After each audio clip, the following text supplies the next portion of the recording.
What's up, guys and gals, and welcome back to the Nerd Castle. Today in the world of der indie games, we're going to be checking out Airborne Kingdom, which just released on Epic. Now, this is a flying city builder with a really cool sort of minimalist, but at the same time, kind of like really defined graphical style. You don't see games like this come along very often, where they're able to mix that minimalism with also detail. Doesn't happen, but there are developers that get it right. I've spent a little bit of time with the game, and I think it's pretty cool. You guys will know that, like, I'm a big city builder fan.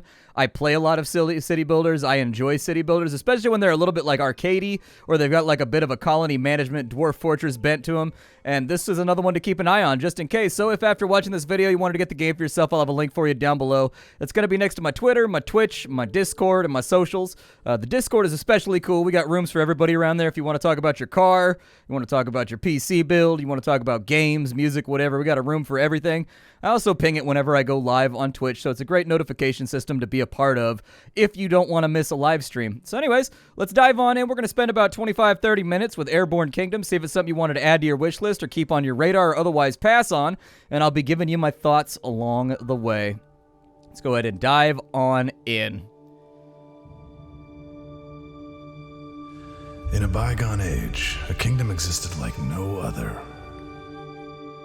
This kingdom did not anchor its power. This kingdom took to the skies. The Airborne Kingdom traveled to every kingdom on the ground, sharing knowledge, culture, and tradition. Its great council guided the lands through a golden age. Yet, long before even our elders can remember, the Airborne Kingdom vanished.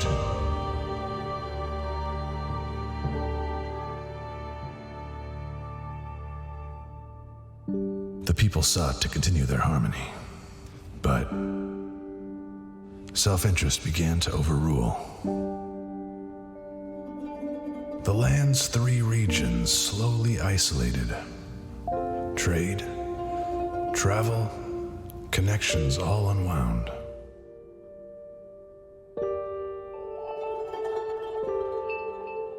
Kingdoms contracted, and small settlements nearby were nearly wiped away. Bygone times turned to legend. But in the tapestry, we found instructions. A blueprint to remake the technology of the ancients. A prophecy to restore the Airborne Kingdom. There was but one belief we had wrong that day, though it proved vital. For such a finding was no chance at all.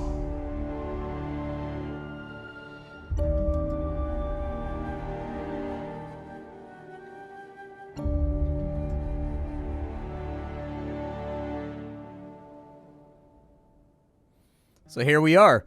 We lost the Airborne Kingdom, but I believe that I have found it. I will receive my accolades now. Feel free to deposit the medals in my mailbox. All of our painstaking efforts have succeeded and our home flies, and yet this is only the beginning. To truly rebuild the Ancients' vision, we need to find every kingdom in the land and then befriend them as common allies. We also need inhabitants to form our great council in this new empire. We should start with the Kingdom of Rutula, not far from us, and the only kingdom that we are aware of. But first, we must build houses and find supplies. Alright, so welcome to the game. This is our flying little fortress right here. And as you can see, there's the ground down beneath us, and there's things that we're going to be able to select and do. If we right-click, we'll basically just kind of fly and be over the top of whatever it is that we clicked on. We don't really go down to the ground, but we can work on that in just a second. The first big thing you're going to want to do is we need to install pathways. This game uses roadways in order to connect all of the buildings, and so you can't build buildings unless you have roadways that they can connect to. And so we're going to build some roads. It's these little paths right here. And so we'll take these little paths, and we'll kind of just, I'm going to start out by making a central ring. And we'll pull that on over to there. We do have to be aware of our tilt, so if you build too many things on one side of the craft, it will tilt, and that makes everybody unhappy. You also have lift to pay attention to, so let's kind of just go through the UI for a second while they get this all prepped, and we'll talk about what it is that we're looking at here as far as what the game is trying to put in front of us. So on the left-hand side, we have the satisfaction of our overall airborne travelers. Right here, we have the number of inhabitants we have. On the left-hand side, how many there are, and on the right side, how many houses we have provided for those inhabitants. Right here we have the amount of food that we have left. We have water remaining. We have our lift. Every single building costs you lift. When you run out of lift, this thing doesn't fly anymore. So it's really a good idea to make sure that you always have enough lift. We have our speed. This is how fast our city travels. As we get bigger, we're going to become slower and slower, but at the same time, we'll have more capacity for the things that we're pulling out of the lands beneath us. This little central tile right here, very important, is how much coal you have. This entire thing runs off of coal, so that's the fuel that we have remaining, and when it runs out, we plummet down to the earth and we die. We've got wood over here. We've got adobe. We have iron. We have glass, and we have canvas. Those are going to be the materials that are available. Right here, we have the storage for those materials. So as you can see right now, we have 22 wood and 10 adobe. That adds up to 32 out of 100. Right here, we have relics. I haven't done anything with the relics yet, so I can't really explain too much about those. I am, however, going to pull the airship right on over on this side, and then we're going to talk about some of the first buildings we're going to need to make. The hangar is, in my opinion, probably the most important building. We have enough room right now for 4 houses. They clump. And so what will happen is instead of building 4 small houses, they will construct one giant house right here that houses 4 people. And what you'll see is my little villagers, they are not afraid of heights. They will just walk around and they'll work on this stuff whether we are in motion or not. So this is the first good start to getting people ready to go. You got to have a house, a living room with space Netflix, or at least like Sky Netflix. And as you'll see, they make a big building. And there is a different building graphic depending on how you clump these things together. And so there you go. Our clumpage is good as long as it touches a road. These will clump together 4 times, and you can see they sort of combine to become like a mega building. There's a different graphic if you have like 3 of them, if you have like 2 of them this way, 2 of them this way. It's really up to you how you want to do it. That shouldn't affect our tilt at all, so we should be good. But just in case that it did, I'm going to build my hangar on this side. But the hangar, I think, has to be kind of like poking out. So maybe we put the hangar on the front, possibly? I don't know. I'd like for the hangar to be sort of horizontal along this entire front right here. But I don't think that that's possible. Yeah, I think it has to be facing the door. And so no matter what we do right here, I think we're going to be stuck with that. And so we'll go ahead and add that on in. It terrifies me. Every time this thing shakes when I build something, it terrifies me. Every single time I'm like, oh no, we going down. We'll go ahead and we'll give this another little road so we can connect it too. Our tilt seems to be okay. We seem to be all right. And once this is built, we can send out away teams to go gather the resources we might need in order to build all the functionary buildings that are required in order to complete the game. So for example, we've got trees down here. We will send out 6 little airplanes, and what you'll see is little guys will jump inside of here. They'll get on gliders and they'll fly down and they will collect all of the wood for us. There's 38 of it remaining right there. We're probably going to build our way through most of that. And the really, really cool fact is as they gather, the trees will actually disappear and it will just leave an island that's full of stumps. I think that's pretty rad. What is this over here? The Tapestry Ruin, an unremarkable ruin half covered in sand similar to the hundreds scattered across the barrens. And yet, within its walls, we find the prophecy that we hope we could change the fate of an empire. Oh, so that's like our origin point right there. We came from that little area. I love the music in this game, by the way. It's got like a really, really cool vibe to it. I like it a lot. So there we go. They are now bringing in the wood. As you can see, it's accumulating, and then they will go back out and continue gathering. We've got 26 remaining, so we're going to want to think about the ways that we build houses. I'll probably build like another 4 over here. I probably should have scooted that in by 1 so that I didn't have to have a double wide road on each side. But, you know, sometimes things don't construct the way you want them to. Build those 2 right there. They will bring back another load of wood. And I don't think we have any pressing concerns right now. I would like to pick up some water. I think that water is going to be running out at some point, but I don't think we are at that point just yet. So there we go. We have really no why changes the housing block. How does it change it? Oh, it changes the way that it looks. So you've got alternate graphics, too, that you can play around with. I like that. That'll help out to make the city look less uniform and just sort of blobby. I can agree with it. Actually, we kind of got room for a road right there. I think it'll be all right. Let's go take another path right here. We have no tilting issues right now, which is great. Very happy to hear that. And our city is growing, so lots of things to be pleased about right now. There's only a little bit of wood left, so I'm actually going to call them back off of that because I don't see any point in totally depleting it.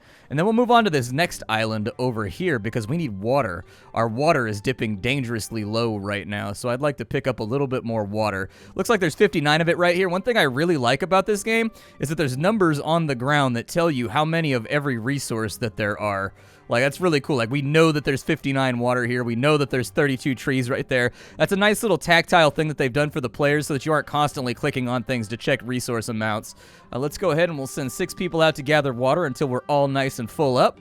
And then once we've got our water tanks full, that should last us quite a bit. There's an ore pile right here, and I think that's coal. So, yeah, it's kind of white for coal, but you know what? Maybe coal in this world is a little bit whiter than it is in the real world. I don't know.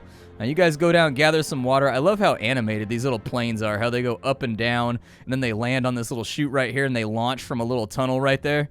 It's pretty cool. It's got kind of like a roller coaster ride aspect to it that makes it seem kind of cool and, like, I guess, stapled together and under-engineered because, like, these people are working from old blueprints that they might not fully understand all the mechanics of. We'll let them come back in with one more run. There are other buildings we can build. We've got storage right here, so we could technically put in a water tower should we desire to do so. I think it's a good idea so that we can fill up on water right now. So I'll put the water tower in right there.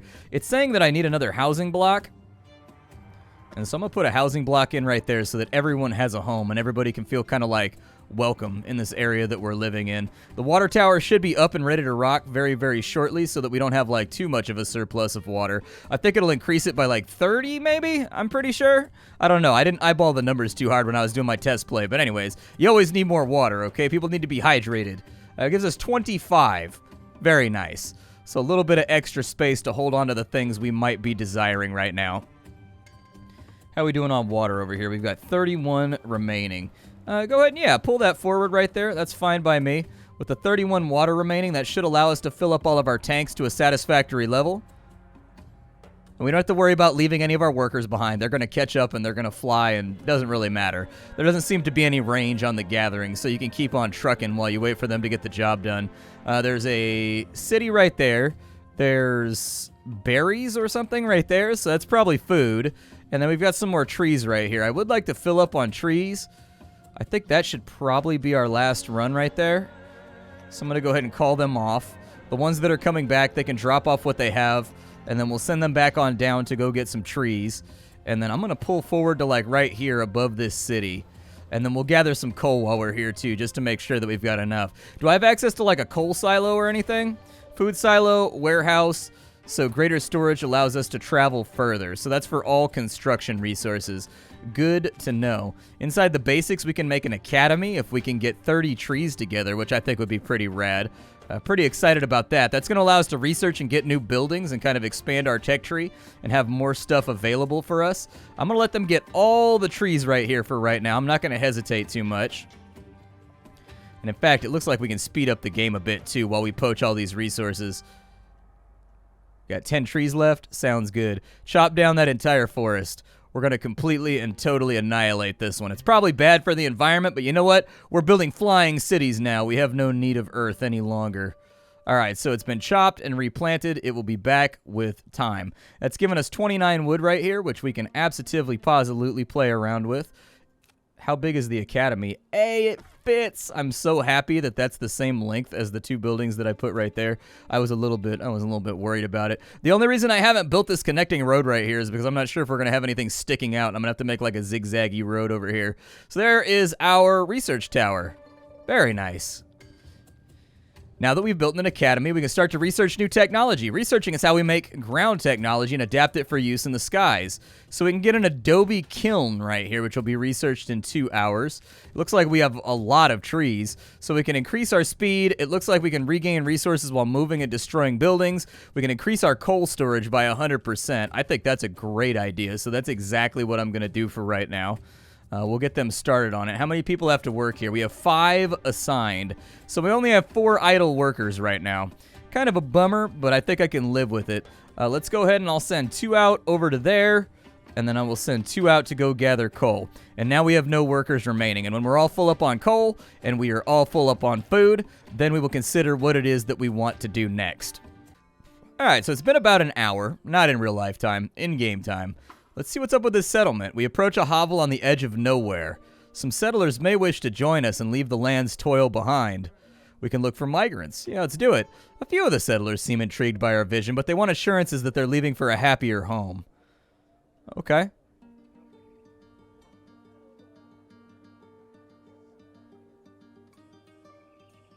We'll take... yeah, that's fine. An adventurous soul excited by possibilities with few requirements. At least mediocre inhabitants on the... yeah, we'll take you. We will take... let's see here. Yeah, overly satisfied. People seem to be pretty satisfied here. It says that they're jubilant, which is not a word that I use to describe much more than, like, Christmas. You know what I mean? So, like, yeah, dude. We'll recruit you as well. So we got 3 new people. All right, that's good because we are low on workers right now. So 3 more people sounds great. I'll probably pre-build some more houses over here. We don't have a lot of wood remaining, unfortunately, after the academy. So I think it's a good idea if we kind of truck out this way. It looks like we're eating about as much as we're taking in right now. I can probably pull these guys off of the coal mine.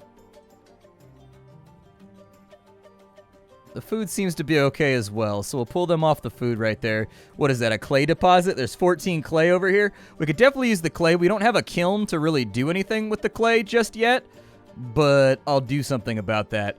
First, we need wood, so let's go ahead and we'll send out as many people to gather wood as possible.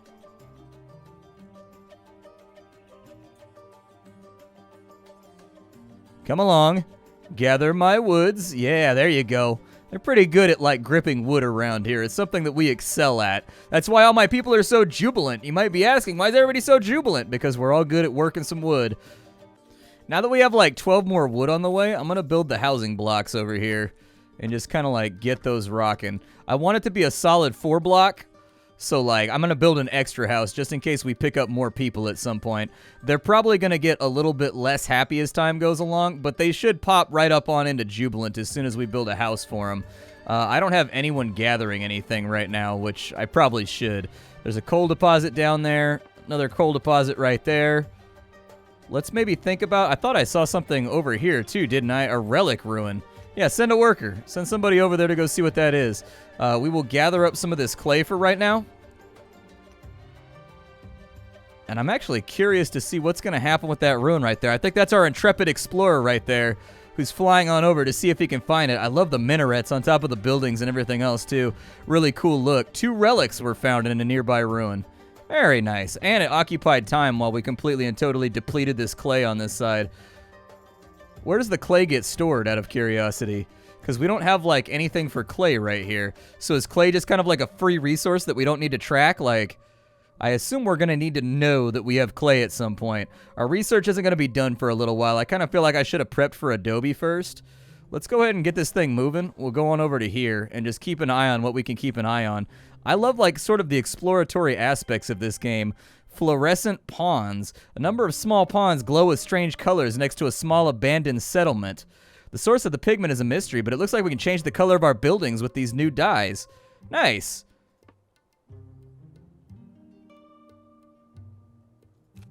Oh, nice. Cool. So you can, like, customize the coloration of your building and everything, too. If you don't want them to look kind of washed out and sandy, you can go for something that makes it look a little bit tighter. I like that. You can get something a little bit more fluorescent or something a little bit more, you know, pastel. That'd be good. I like Eastery things. So inside of our storage, oh, it does count. We just don't have a tracker up here. Gotcha. Well, let's keep flowing forward. I don't see anything that's jumping out. What is that right there? A quartz mine. Okay. We've got another place full of relics right there. Is that our first big kingdom on this side? Is that what that is? Okay, well, let's set up over here so that we can gather what we need from, like, sort of that area. And then we'll talk to these people over here and kind of see what they want in order to come on into our confederation.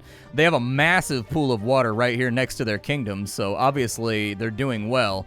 Water is the one thing that you need for just about everything, and if you don't have access to it, it's going to be pretty much the only thing you can think about. Okay, we're here, so go get some trees, my dudes. Go get some trees. I'll send a worker to see if they can pull some relics out of the ruins, too. It says that these are going to be useful for bartering at some point. And so I feel as though we probably want to have a little stockpile of those just in case there turns out to be anything that we ever desire in order to get our job done. I swapped up our research over to the Adobe kiln because it seemed like it was going to take a really long time to increase our storage for coal. 16 hours is a lot. We lost the progress on that, but you're going to make some little mistakes along the way. I feel like after this load, we have enough wood for a little bit, so we'll stop off right there. Our water supply is still looking okay. Coal is still looking decent. Transforms. Yeah, there we go. We've got it done. So we can turn clay into Adobe should we desire to do so. Game is still running, so I'm going to slow it down for a second. Require less food per household. Housing blocks will stack 2 stories now. That'd be nice.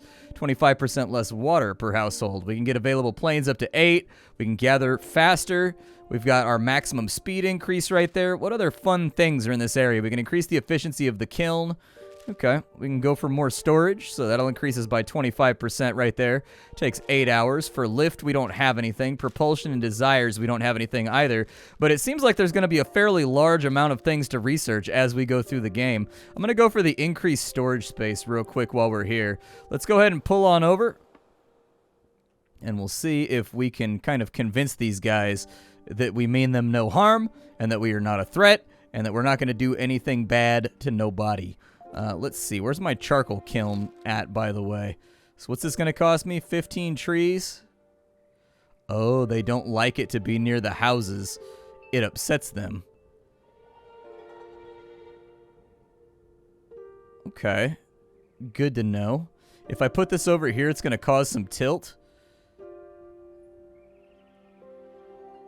So I'm thinking the smart way to get this done is to kind of nestle that right there. It doesn't give us tilt. It's in a good spot. It doesn't piss off any of our villagers because they don't have to smell anything. So there you go. We've got 3 workers that are now assigned to this building. And so it's going to start converting some of our stored clay into Adobe, which is an actual building material that we can use for advanced buildings. So I'll take that. I'll probably try to keep all the houses sort of over and on this side, although I need to start making a counterweight. Like, I need to increase our center of mass.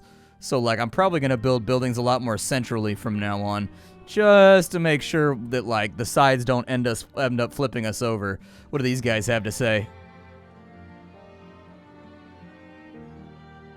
To fulfill the prophecy, we must have Rutula outlined with us. Our machines awe the crowds and give us an audience with the queen. We may also seek ancient blueprints that we can combine with our own knowledge to make wondrous technology. Okay, they need our assistance. We search for technologies. We want to barter our resources.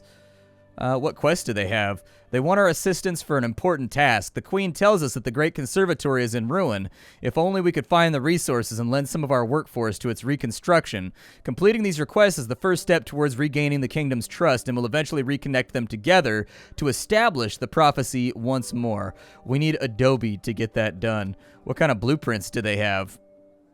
They have a glass smelter. They'll teach us how to do that for 2 relics. They've got a fan, which will help out with our lift, which we're actually kind of running out of right now. It looks like that will make us faster. Okay, so I'll take the fan. And I think I'll take the glass smelter. It looks like we can buy things and barter and get all kinds of stuff right there. Let's wait for the Adobe to be done, and then we'll do their quest. It looks like the Adobe is being worked on at the moment. So maybe, just maybe, we can get that finished off. While we wait, yeah, you guys go out and grab some water. I mean, we're going to need more anyways. Try not to drink it dry. I feel like that's probably going to use up a lot of our goodwill with Rutula if we, deplete their entire aquifer, but we're waiting on Adobe anyways, so we might as well be productive while we're here. Especially as our population grows, I think this is probably going to start going down a lot faster and just sort of start eating through it at a very, very rapid pace. Could also use some more food. Maybe I'll send them out to do that. Water storage is almost full. Okay. Let's go ahead and pull you guys off of there, and I will tell you guys to go ahead and gather some food from the oasis. We've got the Adobe that we need right here. So, oh, they want me to send 2 workers for 1 hour. Okay, so I'm going to have to pull some of them off of this task over here. So 2 workers off. We'll just slowly replenish things. There we go. We give the required materials and workers to reconstruct the Great Conservatory. We must wait nearby for its completion. Done. Hey, the conservatory is complete. With our resources and our labor, the conservatory is again whole. Upon seeing our efforts, locals join our cause, agreeing to take part in the Great Council. Yet the Great Conservatory is still withered, its grove rotted. The Queen asks us to find a sapling from the golden trees of Kaldaur to replace the once beautiful gardens. The exact whereabouts of the trees are unknown, but their rumored location is marked on our map. Okay, that sounds good. Let's take a look at this map. I've actually not taken a look at the map at all. And so we've got the Golden Grove, which is apparently over here. It looks like we kind of want to go that way. So let's do it. Off we go. Let's help these people on out. I'd like to generate a little bit more lift, but I don't know what that's going to cost me. So let's take a look over here. We've got paths. We've got storage. Oh, I wonder if it just unlocked the research. I bet you it did. I bet you it didn't actually unlock the fans for us. It unlocked the research for the fans. We've got one more person on this side. I don't see any issue.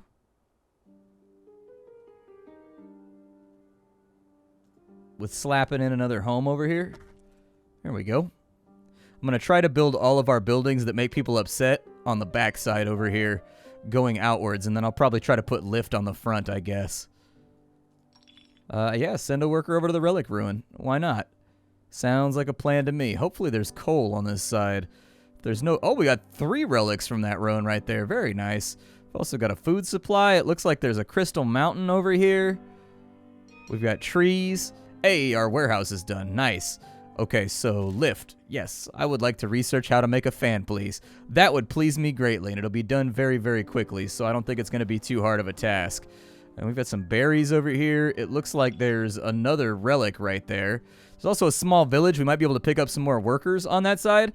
But, like, honestly, like, I think this game's pretty cool. Like, the visual representation of the game is just, like, rad as hell. Like, it's one of those games that just, like, begs you to keep on, like, playing it just because it's a feast to drink in with your eyes. It's a really, really pretty game. So anyways, my name is Splattercat. I sift through the pile to find what's worthwhile in the world of indie games. Thus far, I can't really find too much to complain about it. I think the UI is tastefully done. I think everything kind of adheres to a similar artistic motif. I think that the research is fast enough that you get the good things done, like when you want to do them. And for the great stuff, you got to wait for a little bit, but it pays off big time. I like the sort of juggling between, like, what resources do we need? Can we make, like, a long trip right now? Can we afford to do that? So on and so forth. It actually looks like maybe that's... Oh, we got too far south. Okay. I'd like it if I could be able to put a pin, maybe, like, in the map, and then the pin would kind of show up as an arrow in-game. That's one thing, is that, like, navigation seems like it might be... Well, actually, no, we've got a compass up there, so that was just me not paying attention. And we've got to go to the southeast, though, if we want to accomplish this. So I say we get going out there right now. If you want to get this game, I got a link for you down below. It's released on Epic this week, probably on the day where this video goes live. Leave a like on it if you enjoyed it. You can also go down below and check out my Twitch stream, my Discord, which has all kinds of fun rooms for you to join on in. A great community of people, absolutely wonderful. Always do a great job of, like, bringing me up when I'm feeling down. Bunch of hilarious folks in there. You should definitely check it out. I'll see y'all later. Thank you for stopping on in. My name is Splattercat. I sift through the pile to find what's worthwhile in the world of indie games, so you don't have to. Today up on the chopping block was Airborne Kingdoms. Tomorrow it will likely be something else. Bye, everybody.